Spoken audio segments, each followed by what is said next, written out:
Ibrahima Bachir Dramé, je suis expert pétrolier, formateur dans les métiers du pétrole et du gaz, et je suis directeur de la communication et des relations publiques de Petrosen. Alors, le panel qui nous a réunis tout à l'heure était relatif au contenu local. C'est que des innovations majeures ont été prises depuis 2014 lorsque le Sénégal a découvert son pétrole et son gaz, parce que le Sénégal va être un pays plus gazier que pétrolier, ça aussi il faut le savoir. Parmi ces grandes décisions, c'est la loi sur le contenu local.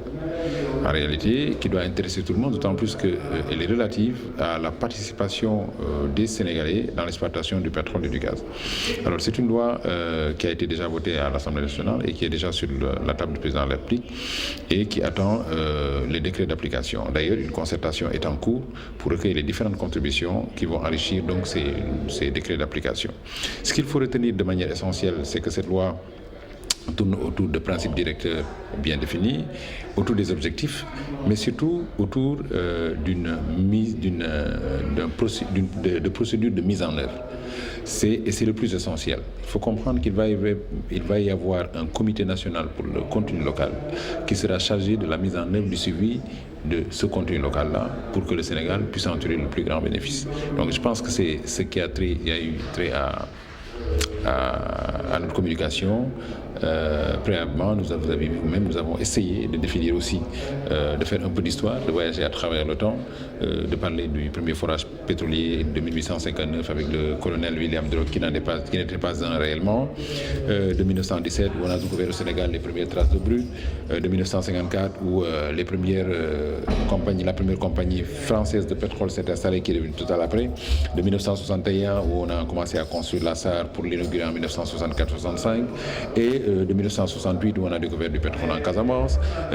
et surtout de 2014 où nous avons eu les premières découvertes. C'était important de faire un état des lieux et surtout d'expliciter qu'en termes d'organisation toujours et pour des questions d'efficience, le président de la République a mis en place le COS-Petrogaz qui est l'organe stratégique,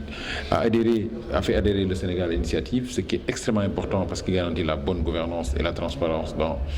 toutes ces transactions-là dans l'industrie pétrolière. C'est là d'ailleurs où tous les contrats, vous pouvez les voir, ils sont publiés dans les signes de l'ITE. Mais l'INPG, l'Institut national